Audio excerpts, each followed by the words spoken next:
Oi, gente, tudo bem?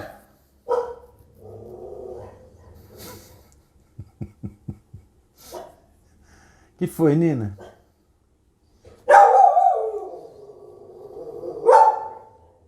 Tá bom, sou eu. E aí, pessoal, tudo bem? Hoje eu quero falar um pouquinho sobre a trilogia de Nova York, de Paul Auster. A trilogia de Nova York é a segunda experiência que eu tenho com o autor Paul Auster. A primeira experiência foi este livro aqui, Viagens no Escritório, aqui, ó, que é a história de um homem, só rapidamente aqui, de um homem já na terceira idade, com mais de 80 anos, que se vê num quarto, ele amanhece, ele desperta num quarto sem saber como é que ele chegou naquele quarto, e pessoas estranhas começam a visitar ele, e de repente ele vê um manuscrito sobre uma mesa, ele começa a ler esse manuscrito, e ele não sabe por que ele está ali, ele não sabe se ele pode ir embora, se ele está correndo risco de morrer. E é bem interessante. Essa aqui é uma história curta, um livro curto dele. É bem legal porque você aqui vê o Paul Auster jogando luz no ato de escrever, no ato de criar histórias e personagens. É bem interessante esse livro aqui, curtinho, eu recomendo. E a minha segunda experiência, então, agora, a trilogia de Nova York. Esse livro, ele é composto de 3 histórias, né? Tá aqui, elas são apresentadas aqui na orelha, que é a Cidade de Vidro, Fantasmas e O Quarto Fechado.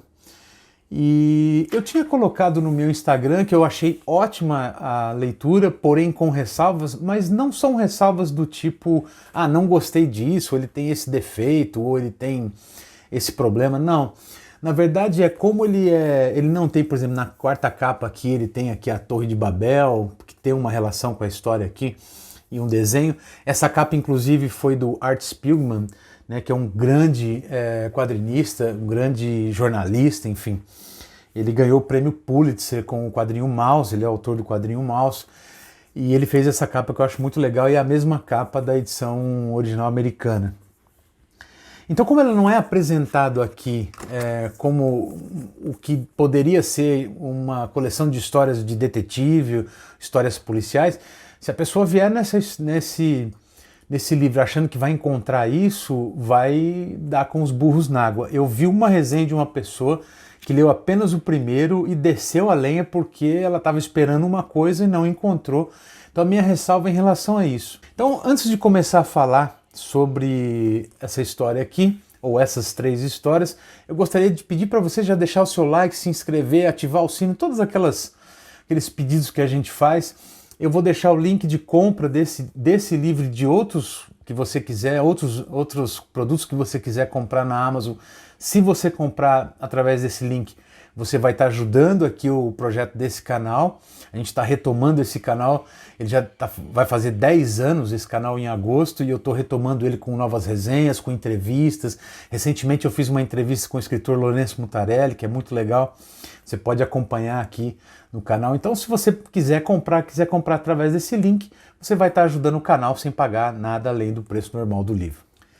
Pois bem, as 3 histórias desse livro são, então, a primeira começa com Cidade de Vidro, que foi adaptada, inclusive, já vou deixar essa dica, foi adaptada, também o link vai estar aqui, para os quadrinhos, com desenhos do David Mazzucchelli, se eu não me engano, né? Eu não li o quadrinho, mas dizem que é muito bem adaptado, e teve relançamento agora desse quadrinho. Então a primeira história começa com um telefonema, aparentemente por engano, de uma pessoa querendo falar com uma agência de detetives, um detetive chamado Paul Auster, que não é o autor do livro, mas sim um personagem homônimo. E a pessoa que atende é um rapaz chamado Daniel Quinn, cujas iniciais lembram Don Quixote, né, que tem uma relação com o romance do Don Quixote. Aqui algumas referências sutis, assim, algumas referências de espírito em relação ao Don Quixote, que eu não vou entrar em detalhes para não estragar a surpresa aqui do livro. Mas aí o Daniel Quinn é um cara que está muito triste porque ele perdeu a família, ele vive sozinho e vive ainda um luto muito, muito profundo. E ele fala, não sou eu. A pessoa liga e fala, não, mas eu sei que é você e tal. Ele fala, não, mas não sou eu. Desliga, a pessoa liga no outro dia e liga mais uma vez. Tem um momento que ele fala, tá, eu vou aceitar, vou ver o que é isso aqui. A vida dele tá meio parada, ele tá precisando de uma grana extra também. Ele fala, tá, sou o Paul Auster. E a pessoa que é uma mulher que cuida de um rapaz que tem alguns problemas de relacionamento, enfim, chama ele para conversar e pede para que o Paul Auster, no caso aqui o falso Paul Auster, vigie o pai desse rapaz, porque o pai desse rapaz estava internado num hospital psiquiátrico, ele vai sair e havia ameaçado de morte o filho. O filho é o Peter Stillman, filho, tanto o pai quanto o filho têm o mesmo nome, é um garoto que foi preso pelo pai na infância, num quarto fechado, numa torre fechada, né, vamos dizer assim, e o pai não deixava ele ter contato com absolutamente ninguém, isso antes dele aprender a falar, desde bem novinho, antes dele aprender a falar, porque o pai, obcecado pelo mito, por exemplo, da Torre de Babel aqui, que é o que aparece aqui na contracapa, na quarta capa, o pai achava que ia conseguir encontrar o que ele chamava do idioma, ou da linguagem original do ser humano, né? Independente de influências de nenhuma cultura, existe na opinião dele, existia uma linguagem, um idioma a se falar do ser humano que era original, natural do ser humano.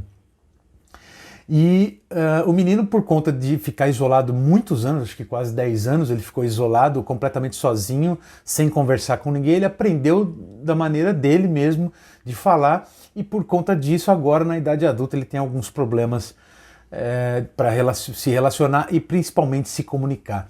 Então, o que essa primeira história fala é sobre justamente a linguagem, sobre a comunicação, sobre a influência da cultura.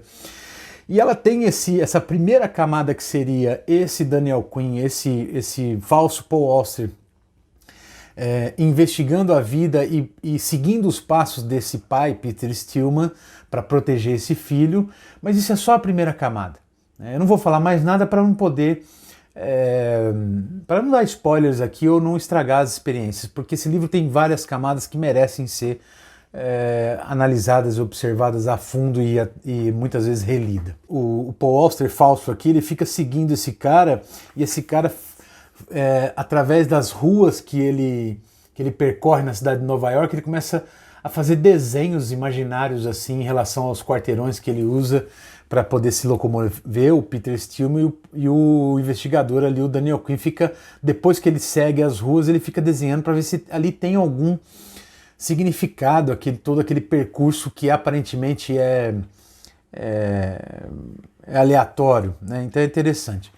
A segunda história é Fantasmas, e todas elas têm as capas aqui, né? A primeira aqui, deixa eu mostrar aqui direitinho. A primeira aqui, então, Cidade de Vidro. A segunda aqui, Fantasmas. E a segunda história, até aqui eu tenho uma pequena ressalva para fazer, mas a segunda história é a seguinte: os personagens aqui, a primeira história ela se fecha, né? Ela tem um encerramento, e começa uma segunda história que aparentemente não tem nada a ver com a primeira. Tá? Elas vão se unir lá no final, mas eu também vou falar disso depois. A segunda história é a história de personagens que o Paul Auster dá nome de cores, é bem interessante. Então o Blue é contratado, é um detetive, esse sim é um detetive, é contratado pelo White para vigiar o Black. É uma forma de trabalhar parecida com a primeira lá. Então, um cara chamado White contrata um detetive particular chamado Blue para seguir e vigiar um cara chamado Black. Né? E a história toda se passa aí, a história mais curta aqui das três, desse Blue vigiando o Black. Eles ficam num apartamento um de frente para o outro. Essa história aqui se passa nos anos 40, né? 40, acho que é logo depois da Segunda Guerra Mundial.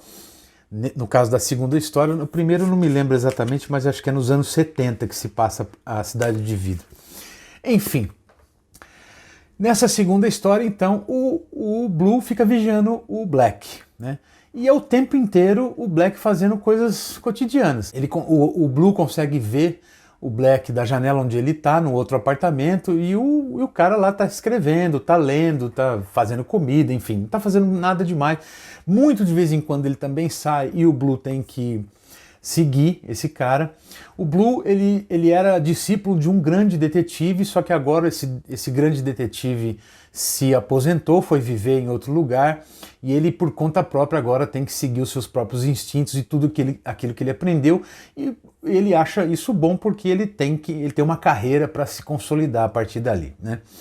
Só que, à medida que as coisas vão acontecendo, o Blue vai mergulhando numa espiral meio vertiginosa, assim, em relação à vida do Black, porque ele anula a própria vida dele inteirinha para poder tomar conta daquele trabalho e tomar conta daquele cara. E ele não conversa nem com o cara que contratou ele simplesmente envia os relatórios diários semanais, se eu não me engano, para esse White. O White manda um cheque para ele e assim a história se desenvolve. Também é muito interessante porque aqui a gente vê o que acontece com uma pessoa quando ela anula a própria vida para viver em função de uma outra situação e fica sozinha sem poder se comunicar. Aqui a gente também está falando de comunicação, então tudo que vai se passando na cabeça dele, as coisas vão meio que vai começando a haver uma turbulência no modo de pensar dele, e aquilo vai tragando ele para os próprios pensamentos. É bem interessante essa segunda história. Tem uma parte dela, no meio da história, que eu achei uma certa embarrigada, assim, ficou um pouco cansativo, porque os parágrafos são todos assim, ó, são todos grandes parágrafos da segunda história, e é tudo o fluxo de consciência do próprio Blue, né, que é narrado em primeira pessoa na figura desse Blue. Enfim, também não quero dar mais spoiler do que isso, porque é bem interessante. Tem um diálogo aqui sobre literatura mais para o final dessa história, muito interessante, que eu não vou falar em quais circunstâncias ela ocorre, porque ela ocorre numa situação onde você, leitor, está bem angustiado com tudo que está acontecendo e aquele ambiente claustrofóbico. Aí acontece uma coisa e se dá esse diálogo e é bem interessante. E a terceira e última história, que é realmente também muito boa, deixa eu pegar a capa aqui certinho para vocês, que é O Quarto Fechado, que é essa daqui. O Quarto Fechado vai contar a história também de um cara que esse aqui na terceira história, o protagonista também é o autor, ele é o narrador, né, da história, né, ele é narrado em primeira pessoa, só que ele não tem nome aqui. Esse narrador, então, recebe uma ligação de uma mulher que ele conhece, dizendo que ela precisa falar com ele porque o marido dela, um tal de Fanshawe, ou deixa eu falar direitinho aqui, mas eu chamo ele de Fanshawe ou Fanshiwe, alguma coisa assim. É um cara que desapareceu, né? Já tem uns 3 anos que ele desapareceu. Era um grande amigo desse narrador, desse protagonista. Quando eles eram crianças, eles nasceram juntos, eram vizinhos, nasceram praticamente no mesmo dia, cresceram juntos, foram grandes amigos. Mas dali, da adolescência para frente, ou da faculdade para frente, se eu não me engano, cada um tomou um rumo, eles perderam um contato. E esse Fanshawe foi viver a vida dele, e esse protagonista a sua própria. Depois de muito tempo, a mulher do Fanshawe liga para ele e fala: meu marido sumiu já faz muito tempo, a gente acha que ele já morreu, a gente não consegue encontrar o corpo, ou ele vivo, enfim. E ele tinha deixado escrito, ele é um cara muito inteligente, esse Fanshawe tinha escrito muitas coisas, e ele disse que queria que todos esses escritos passassem para esse amigo dele, que é esse protagonista aqui. Então ela pede para que ele vá até a casa da moça, para que eles conversem a respeito disso. E esse Fanshawe nunca havia deixado ninguém publicar nada. Ele falou: se acontecer alguma coisa comigo, a única pessoa que pode reunir esse material e decidir se vai publicar ou não é esse amigo meu. Aí eu me lembrei um pouco da relação do Max Brod com o Kafka, né? Só que aí o Kafka pediu explicitamente para que o amigo dele destruísse todo o material, e para nossa sorte, o Max Brod não destruiu o material do Kafka depois da morte dele. Aqui não, aqui ele faz um pouquinho diferente, ele exige que o amigo decida, que ele vá ler tudo que esse cara escreveu, e se ele decidir publicar, que publique, o dinheiro e os direitos vão para a família dele, que a moça tem um filho com ele. ou então que ele destrua tudo. Esse cara vai lá, conversa com a moça e ele encontra com ela, acha ela muito linda e meio que aos poucos ele vai tomando o lugar do amigo, né? Ele se apaixona por essa mulher e ela começa a gostar dele, ela já, enfim, está vivendo já há muito tempo com o desaparecimento do marido, ela já meio que ali deixa mais ou menos evidente que ela perdeu aquele amor e ficou só uma saudade, um luto não realizado por conta de uma pessoa desaparecida, o que eu acho que deve ser uma coisa absolutamente terrível. Enfim, e esse cara vai tomando o lugar desse Fanshawe e começa a se relacionar com essa moça à medida que ele vai publicando esses livros, esses textos do amigo, né? E faz muito sucesso, eles ganham muito dinheiro. Ela, no caso, ele se aproveita, não se aproveita, né? Ele se beneficia disso porque ele é o cara que foi autorizado pelo autor, né? Então ele se beneficia também desses direitos autorais e forma uma família com ela e passa a viver com a esposa do amigo desaparecido. E aí ele vai contando a história, e aqui eu também tenho uma pequena ressalva, o cara, esse Fanshawe, ele é perfeito demais até. Então como ele é muito inteligente, todo mundo gostava dele, todo mundo queria ser igual a ele, mas ele era um cara muito recluso, aquela coisa do gênio misterioso, né? E tem alguns momentos que eu achei, tudo bem, eu entendo que o autor quer, o que ele quer dizer com isso, né? Que ele, na verdade, esse cara não é exatamente isso, mas tinha uma hora que forçava demais. Falei, nossa, esse cara é o super-homem. Então, às vezes, eu achava que nenhum defeito aparente, né, na descrição do amigo era uma coisa estranha. Depois você vai entender que aquilo é só a visão do amigo em relação ao cara desaparecido. Enfim, também não vou contar mais o que acontece pro final, porque são 3 livros curtos. Esse livro tem 337 páginas, então as histórias são divididas mais ou menos, né, 1/3 cada uma. Então se eu começar a dar muitos detalhes, eu vou acabar dando spoiler. Eu sei que elas se amarram no final. Eu também senti um pouco de falta de elas se amarrarem mais fortemente. Elas têm uma amarra sutil no final, não é uma amarração tipo, um plot twist, virou a mesa e tudo agora se define. Isso não é um spoiler, na verdade elas se amarram, mas não vai esperando que elas se amarrem de uma maneira explosiva. Não é o caso, porque nós não estamos falando de histórias de detetive aqui, nós estamos falando de outra coisa, nós estamos falando de linguagem, aqui ele está falando de comunicação, de identidade, principalmente, o que parece ser, o que não é. As coisas aparentam, né? As pessoas aparentam uma coisa e não são. Nesse sentido, então as ressalvas que eu faço é que a trilogia de Nova York, para fechar aqui, essa trilogia são histórias com muitas camadas. Então eu acho que ela necessita de uma segunda leitura, que farei em breve, que eu acabei de ler, mas farei em breve. Necessita de uma pequena pesquisa se você for ler esse livro, tomando cuidado com alguns spoilers. Eu até posso indicar algumas coisas para quem quiser depois nos comentários, né? Existem podcasts, eu ouvi um podcast depois que eu li esse livro, do podcast da própria editora Companhia das Letras, 3 pessoas falando a respeito desse livro. Só que ele é recheado de spoilers, então tem que tomar muito cuidado, tá? Se bem que os spoilers aqui, neste caso, não estragam a história, porque não é uma história de detetive simplesmente, tá certo? Então essas foram as minhas impressões a respeito desse livro. É um livro que eu recomendo, é um livro que vale a pena ter na sua biblioteca, vale a pena ser relido em algum momento. E se quiserem depois conhecer também o quadrinho de adaptação, vou deixar o link aqui. Então, mais uma vez, se você puder e quiser comprar esse livro na Amazon, eu vou deixar o link. Se você comprar pelo link, você vai estar ajudando o meu canal aqui, tá bom? Bom, obrigado então por ter assistido aqui até o final. Eu espero que tenham gostado desse vídeo. Curta, compartilhe, se inscreva, não se esqueçam de fazer isso.